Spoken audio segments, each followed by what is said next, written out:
Rib rib हुना नुहुना हुदूर रोजो उमाल कथा कार बेथा कार भरोहा बाकी दी जाय पराने पराने सीना की बिरीना बाकी दी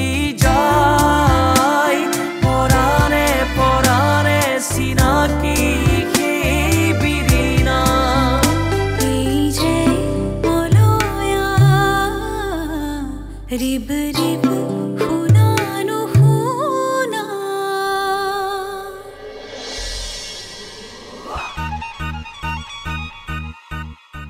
এই তো কোন গল আৰু হাতত এয়া কি এ সম্পাৰ কুণ্ডলী ইয়াৰ হাতত দি পঠিয়াইছে এটাকে এই কোন কণ্ডাক্টৰ ও বাছৰ কণ্ডাক্টৰ আহি এইখিনি পালেহি অথচ বাপেক জীয়েক সেইখন বাছতে উঠি আহিব নোৱাৰিলে আকৌ যদি ফোন কৰে এতিয়া আহিব নালাগে বুলি ক'বা আৰু ইন্দিৰা ৰুক্মিণীগড়ৰ কথা সুধিলে মই জানো ভূপা মই যিমান পাৰো মই তোমাক বুজি পাওঁ গগন কাই পিছে আমাৰ চক্ৰৱৰ্তীহঁতৰ ঘৰৰ পিনে ভালনে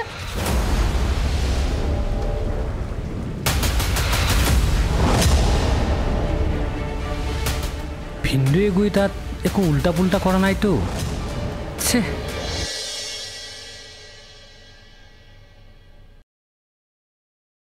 যিখিনি পাৰো অনিমেশৰ কাৰণে কৰি আছো কিন্তু বিয়া বাৰুৰ ক্ষেত্ৰত সকলো সিদ্ধান্ত তোমাৰ আৰু অনিমেশৰে চূড়ান্ত হ'ব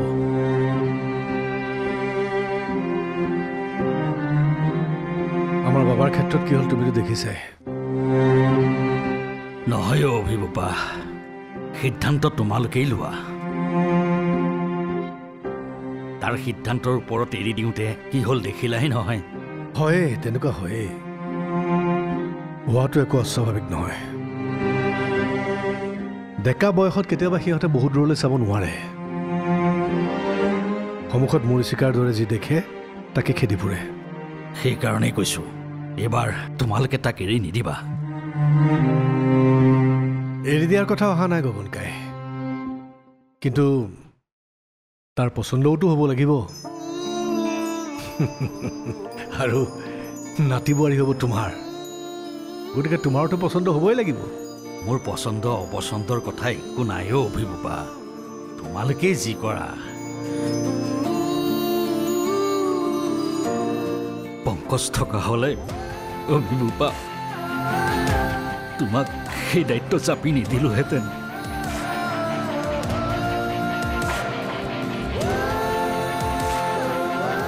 নাজানো গগন কাই পুত্ৰ হিচাপে তোমাৰ সেৱা মই কৰিব পাৰিছো নে নাই তথাপিও যিখিনি পাৰো কৰি যাম হেৰা বোলো হেৰা তাই ক'তনো মৰিলো এইজনী হেৰি কি তাল ভালখন লগাই আছে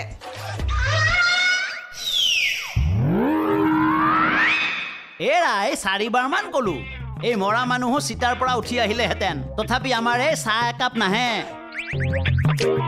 লাগ বুলিলে দিব নোৱাৰো নহয় ঘৰখনত কিমান কাম আছে কিবা এটা কামতো সহায় কৰি দিব পাৰিলে হয় ঐ চাহ একাপ খোজোতে ইমান কথা শুনাবলগীয়া হ'ল নে কথা শুনাব নালাগে মোক কি যৌতুক ঘটনা বান্ধি পাইছে বাপেৰাই পেৰা ভৰাই দিছিল নহয় যৌতুক তোমাক বিয়া কৰোৱাতকৈ সেই জ্বলা জুই একুৰা বিয়া কৰোৱাই ভাল আছিল কথা ক'বলৈ আহিছে এৰা যোৱা যোৱা মোৰ যাবলৈ দেৰি হৈছে চাহ একাপ বেগেতে দিয়া গেছো শেষ হ'বৰ হ'ল কৈ থলো গেছনো কেলে জ্বলাব লাগিছে গেছ নজ্বলালে চাহ কাৰ মূৰটোৰে দিম কেলে তোমাৰ মূৰৰ ওপৰত দেখোন একুৰা জুই জ্বলিয়াই থাকে কি ক'লে নিদিওঁ মই চাহ তাহ দুপৰীয়া মই ভাতো নিদিওঁ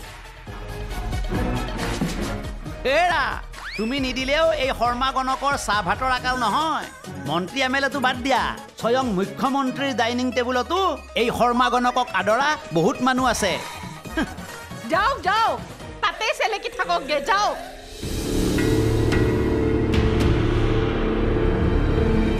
মই শেষ হৈ গ'লো ইমান দিনে এই ৰাজনীতিৰ পথাৰৰ বোকা মোৰ গাত লাগিবলৈ দিয়া নাছিলোঁ কি হ'ল ঘৰৰ চাৰিবেৰৰ কথা যি দেখিছোঁ এতিয়া মোৰ ৰাজনৈতিক ভৱিষ্যত পুৰি চাৰখাৰ কৰি দিব। আৰে ঘৰৰ কথা তোমাৰ অফিচ গৈ কেনেকৈ পালেগে কোনোবাই নক'লে? তোমাৰ যে ভাই এটা আছে এই বৰ্মনে চৰ্মন সি ক'লেগে চাগে এইবিলাক কথা। অভি, কিয় মিছাতে বৰ্মনক সন্দেহ কৰিছা? আৰু তোমাৰ হাতত কিবা প্ৰমাণ আছে নেকি? আৰু এইটো মোৰ সম্পূৰ্ণ ব্যক্তিগত কথা। মোৰ ঘৰৰ কথা গৈ কোনোবাই অফিচত লগাব, তাৰ বাবে মই মানুহ ৰাখি থৈ দিছোঁ। এইবোৰ কথালৈ তোমাৰ মূৰ ঘুমোৱাৰ কোনো প্ৰয়োজন নাই। তুমি মাত্ৰ ঘৰখনত শান্তি বজাই ৰাখা। তাৰমানে ময়ে ঘৰখনত অশান্তিৰ সৃষ্টি কৰিছোঁ? সেই কথা তুমি নিজে নিজক সুধি চোৱা। কিন্তু এটা কথা ঠিক, ৰুক্মিণী গড়ৰ লগত তোমাৰ নিশ্চয় কিবা এটা ৰহস্য সোমাই আছে। ইন্দিৰা, কি কথা ক'ব লাগিছে এইবিলাক? তোমাৰ মন মগজুত মামৰে ধৰিছে, সেইকাৰণে মনে সজাই কিছুমান ঘটনা মূৰৰ মাজত পাগলি থাকি তুমিহে ঘৰখনত অশান্তিৰ সৃষ্টি কৰি আছা। আৰু শুনা, মই সৰুৰে পৰাই সদায় মুক্ত মনেৰে থাকিব বিচাৰিছিলোঁ, আৰু সেইকাৰণে বাগানৰ চাৰিবেৰৰ মাজত আবদ্ধ নাথাকি মই গুৱাহাটীত পঢ়িছিলোঁ। মই স্বাধীনভাৱে উৰি ফুৰিব বিচাৰোঁ, কাৰোবাৰ হাতৰ মাজত মই সোমাই থাকিব নিবিচাৰোঁ। অ', তাৰমানে মইহে তোমাক বন্দী কৰি ৰাখিছোঁ ন? তাকেইতো ক'ব বিচাৰিছা তুমি? ঠিক আছে, তোমাৰ য'তেই মন যায় তুমি তালৈকে যোৱা। আজিৰ পৰা তুমি মুক্ত। মাত্ৰ এটা কথা তোমাক ক'বলগীয়া আছে। অনিমেষৰ বাবে যে আমি গায়ত্ৰীৰ ছোৱালীজনী চাব যাবলগীয়া আছিল, তাইৰ ওচৰত যাব লাগিছিল। আমাৰ এইকেইদিনৰ এই অশান্তিবোৰৰ কাৰণে তাইক মই সময় দিব পৰা নাই। এইকেইদিনতে আমি চাব যাম।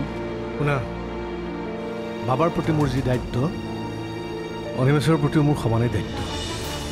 মই ইমান স্বাৰ্থপৰ নহয়। তাৰমানে মই স্বাৰ্থপৰ? অঁ, তুমি স্বাৰ্থপৰ। গায়ত্ৰীৰ লগততো তুমি অনিমেষৰ বিয়াৰ কথা কাহানি বাই পাতিছিলা। আজিহে তোমাৰ সময় ওলাল ডেটটো চাবলৈ। ঠিক আছে, তুমিয়ে তেনেহ'লে দায়িত্ব লোৱা। যোৱাৰ দিনা খালি মানুহজন উপস্থিত থাকিবা। প্লিজ অভি, এতিয়াও কওঁ, তোমাৰ যদি কিবা পাৰ্চনেল প্ৰব্লেম হৈ আছে মোৰ লগত শ্বেয়াৰ কৰা। কিবা নহয় কিবা এটা সমাধান ওলাব নহয়।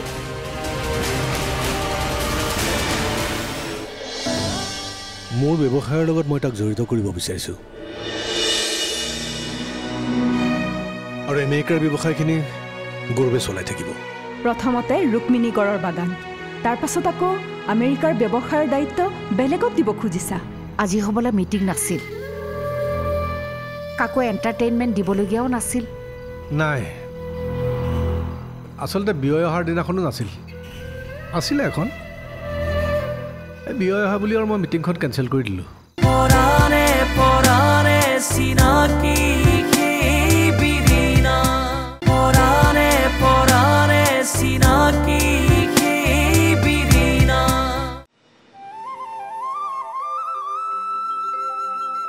মাষ্টৰ, কালি আমাৰ এই বলেন আহিছিল নে? আহিছিল। কালি সন্ধিয়া নলগাওঁতে আহি সি চাহ একাপ দি গ'লহি। কেলে? যোৱাকালি ৰাতি সি তোমাৰ ঘৰত থকা কথা আছিল নহয়? আছিল। ৰাতি সিয়ে আছিল, সন্ধিয়া গৈ আকৌ আহিল। মই আকৌ ভাবিলোঁ সি বোলো কালি ৰাতি তোমাৰ তাত নাথাকিলে নেকি? কিমাননো আৰু পৰৰ সহায় লৈ থাকিবাহে মাষ্টৰ। কিয়নো তেনেকুৱা কথা কৈছা মাষ্টৰ? এইখন গাঁৱত কোন পৰ কোন ভিন? নীৰেণ নথকা কেইদিন তোমাৰ অকণমান কষ্ট হৈছে আৰু। কৈ তাক বিয়াখন পাতিব নোৱাৰিলোঁ। তুমিয়ে চোৱাচোন, বোৱাৰী এজনী আহিলে বলেনৰ হাতেনো মই ভাত খাব লাগেনে? ঠিকেই কৈছা, কিন্তু কি কৰিবা, ই মন মেলিলেহে কাৰ ভাত কাৰ হাত ক'ত বা আছে কোনে জানে। সি যে মাজে মাজে মানে বছৰত যে দুবাৰ তিনিবাৰ গাঁৱলৈ যায়, মোৰ সেইটোৱে সন্দেহ হৈছে, বুজিছানে? হওক দিয়া, তেনেকৈ যদি কিবা এটা হয় সেইটো ভাল কথা দিয়া। হে মাষ্টৰ, কি কৈছাহে তুমি?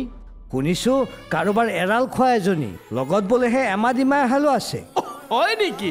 বৰ ভাল কথা, তেনেহ'লে বৰ ভাল খবৰ এটা দিলাহে মাষ্টৰ।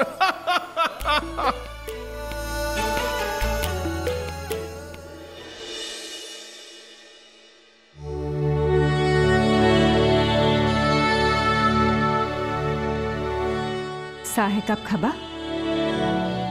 নাই, নালাগে দিয়া। আজি অলপ বহাচোন, কথা আছে।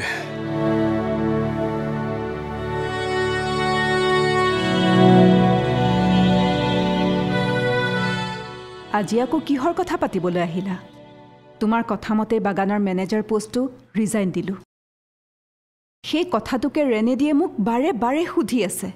ৰেনেডিৰ কথাই আলোচনা কৰিবলগীয়া আছে। মই এটা কথা ভাবিছোঁ, অহা সপ্তাহত একেবাৰে আমেৰিকাৰ পৰা ৰেনেডিক লৈ আহিম। আমেৰিকাৰ পৰা ইয়ালৈ আহি কি কৰিব? আৰু সি এতিয়া তাত আছে। ইয়ালৈ অহাৰ পাছত প্ৰশ্নৰ উত্তৰৰ সন্মুখীন হ'ব লাগিব মই। আৰু মই ভাবিছিলোঁ ৰুক্মিণীগড়ৰ বাগানৰ মেনেজাৰ হিচাপে তাক মোৰ ব্যৱসায়ৰ লগত মই তাক জড়িত কৰিব বিচাৰিছোঁ। আৰু আমেৰিকাৰ ব্যৱসায়খিনি গৌৰৱে চলাই থাকিব। প্ৰথমতে ৰুক্মিণীগড়ৰ বাগান, তাৰ পাছত আকৌ আমেৰিকাৰ ব্যৱসায়ৰ দায়িত্ব বেলেগত দিব খুজিছা। তাৰ পাছত আকৌ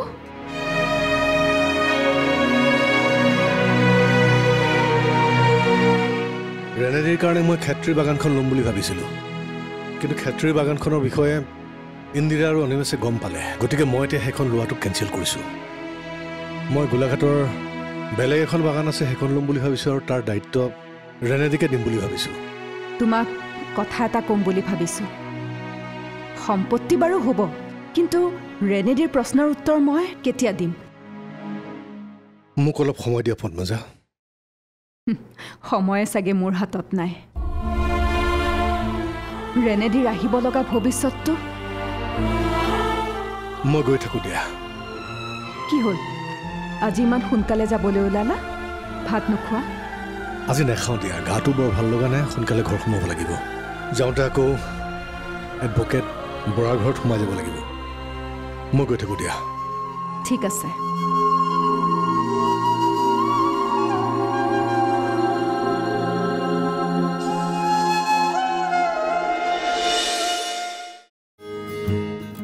আহিলা?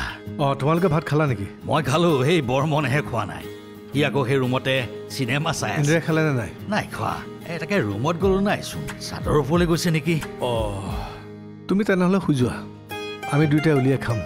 আৰু শুনাচোন, মোৰ কাৰণে স্পেচিয়েলি কিবা এটা বনোৱাকৈ হ'ব দিয়া, হ'ব দিয়া। ইন্দিৰাক মাতিবগৈ নালাগে, মই নিজে চাদৰ ওপৰলৈ গৈ আছোঁ। ঠিক আছে দিয়া। তুমি সোনকালে নাস্তা এটা বনোৱা। মই ফ্ৰেছ হৈ গৈ আছোঁ। আজিচোন বোপাৰ মনটো বৰ ভাল। ঘৰলৈ সোনকালেও আহিছে। এনেকৈ থাকিলেহে ভাল লাগে মনটো।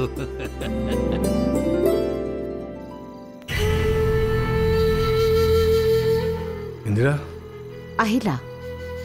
আহিলোঁ। বেয়া পাইছা নেকি? বেয়া কিয় পাম? আজি হ'বলৈ মিটিং নাছিল, কাকো এণ্টাৰটেইনমেণ্ট দিবলগীয়াও নাছিল। নাই, আচলতে বিয় অহাৰ দিনাখনো নাছিল। আছিলে এখন, এই বিয় অহা বুলি আৰু মই মিটিংখন কেঞ্চেল কৰি দিলোঁ।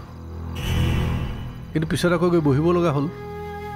তাকেহে, একেলগে তোমাৰ লগত সময় পাৰ কৰাৰ হাবিয়াস মোৰ লাহে লাহে নোহোৱাই হৈ আহিছে। তেনেকৈ কিয় কৈছা? দিনটোৰ ব্যস্ততাৰ পাছত অলপ ৰিলেক্স হ'ম বুলিহে ইয়ালৈ আহিছোঁ। আৰু শুনা, মই অলপমান ফ্ৰেছ হৈ আহোঁ। তুমি কিন্তু ভাত নাখাবা, একেলগে ভাত খাম। গগনকাইক মই কিবা এটা বনাবলৈ কৈছোঁ। তুমি ৰোৱা, মই অলপ ফ্ৰেছ হৈ আহোঁ দেই।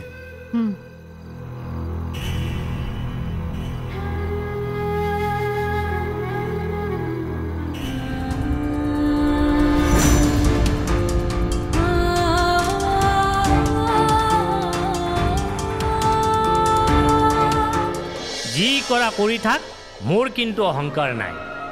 অহংকাৰ বাৰু তোমাৰ নাই, সেই কথা মই জানো। ওৰা, এতিয়া কেইটা বাজিছে খবৰ ৰাখিছা? হা, ৰাতি বোলে বেছি দেৰিকৈ খালে হজম নহয়। পৰাণে পৰাণে চিনাকি বিৰিণা, পৰাণে পৰাণে চিনাকি বিৰিণা। বোৱাৰী, বোৱাৰী, আহাই নাই নেকি?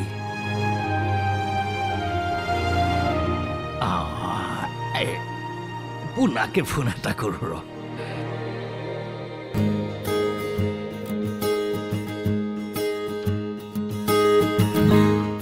ককা কোৱা পুনা ভাত খালা অঁ খালোঁ তুমি মই খালোঁ বৰমা আৰু বৰমনে খাবলৈ আছে বৰ্তা অহা নাই হ'বলা আহিল অলপ আগতে অ' আজি সোনকালে আহিলে মানে পুনা আজি অভিবোপা বহু দিনৰ মূৰত সোনকালে আহি ঘৰ সোমালে আজিহে মনটো ভাল ভাল লাগিছে বুজিছা হেৰি নহয় পুনা তোমাক এটা কথা কওঁ তুমিতো অকল বেয়া কথাহে সুধিবা আৰুনো মোৰ কি আশা আছে হা তোমাৰ বিয়াখন পাতিব পাৰিলেই মই সেই পংকজ আৰু বোৱাৰীক গৈ ক'বগৈ পাৰিম তোমাৰ ল'ৰাৰো সংসাৰ পাতি থৈ আহিছো ককা তুমি যে কি কথাবোৰ কৈ থকা নহয় তুমি বৰমা আৰু বৰ্তাহঁতৰ লগ লাগি এজনী ছোৱালী চোৱা মাত্ৰ তোমাৰ লগত মিলিব পাৰিলেই হ'ল এই বৰমাৰ কওঁ নেকি ছোৱালীজনীক চাই আহকগৈ বুলি নালাগে তুমি এতিয়া ক'ব মই এবাৰ কৈছিলোঁ তেওঁলোক বোলে এইকেইদিন অলপ ব্যস্ত হৈ আছে যেতিয়া তেওঁলোক ফ্ৰী হ'ব তেতিয়া তোমালোক দুয়ো গৈ চাই আহিবাগৈ আৰু গৌৰৱ অহাৰ পাছতে বিয়া পাতিব পাৰিম ককা তাক এইখিনি সময়ত অকলে এৰিব নোৱাৰি নহয় হ'ব দিয়া সিহঁত আহিলেই বাৰু পাতিম পিছে এতিয়া নিয়ম এটাকে কৰি থওঁ নে কি কোৱা তোমালোকে যি ভাল দেখা কৰিবা মোৰ কোনো আপত্তি নাই ককা ঠিক আছে পুনা আজিহে মোৰ মনটো কিবা পাতল লাগিছে ঠিক আছে দিয়া হ'ব দিয়া ৰাখিছোঁ এতিয়া হ'ব দিয়া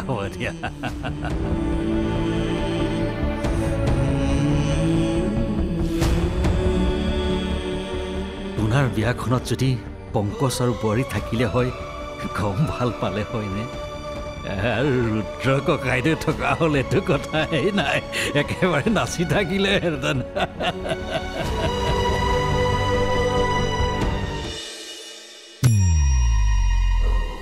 মেনেজাৰ বাবু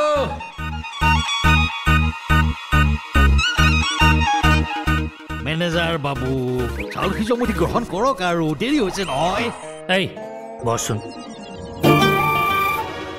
মেনেজাৰ বাবু ঠাট্টা কৰিছ না তই মোক সিদিনা এইটো কথা কৈ দিম বুলি তেল মাৰিছ যি কৰা কৰি থাক মোৰ কিন্তু অহংকাৰ নাই অহংকাৰ বাৰু তোমাৰ নাই সেই কথা মই জানো ওৰা এতিয়া কেইটা বাজিছে খবৰ ৰাখিছা হে ৰাতি বোলে বেছি দেৰিকৈ খালে হজম নহয় ক'ত MBBS পঢ়িলি সেইদিনা যে মোৰ লগত একেলগে MBBS মুন্না ভাই MBBS চাইছিলি তই মানে ডাক্তৰ হৈ গলি এই গগন তই মোৰ লগত থাকিলে মালামাল হবি বহুত ওপৰলৈ গুচি যাবি বোৱাৰীয়ে গৌৰৱৰ লগত ভিডিঅ' কল কৰি থকা কথা পাতি থকাখিনি মই শুনিলোঁ তাত বোলে সময়ত খাই সময়ত উঠে আৰু তোমাৰ দৰে এই চিনেমা চাই থকাটো নহয় বুজিছা ৰাতি 7টা বজাৰ লগে মোবাইল চাইলেণ্ট কৰি থ'ব লাগিব চাইলেণ্ট ঐ গগন তই দেখোন একেবাৰে ইংলিছমেন হৈ গলি ভাগিনৰ কথা শুনি অভিৰ দেউতাকৰ লগত বাগানত কিমান ইংৰাজী জনা মানুহৰ লগত শুশ্ৰূষা কৰিলোঁ তুমি কি বুজিবা এবাৰ দিয়া এই হেৰি নহয় যোৱা এতিয়া ভাতকেইটা সোনকালে খাই লোৱাগৈ দেই বাচন ধুব নালাগে কিন্তু ডাইনিং টেবুলখন কিন্তু চাফা কৰি থবা অভি আৰু বোৱাৰী আহি ভাত খাবহি যোৱা সোনকালে যোৱা ভিন্দু আহিছে নেকি ঐ গগন মুডটো কেনেকুৱা ভিন্দু মানে ভয় খাইছা দিব সোনকালে খাই বৈ শুই থাকাগৈ মই তুমি খালা বুলি কৈয়ে দিলোঁ বুজিছা এতিয়া চাদৰৰ ওপৰত আছে যোৱা নাহোঁতেই তুমি খাই কৈ ক্লিয়াৰ হোৱা তই কিন্তু মাজে মাজে সহায় কৰ মোক অভিবোপাক কিন্তু ই বাঘ দেখা দি দেখে দেই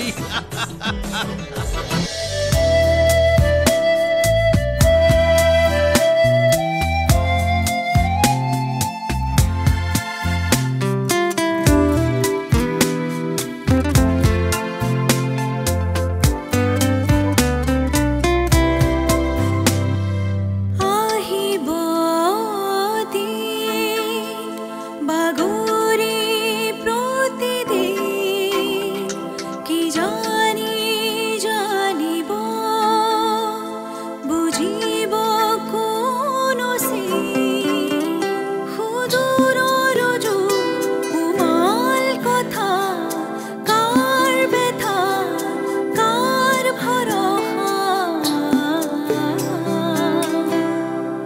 ফাঁকি দি যা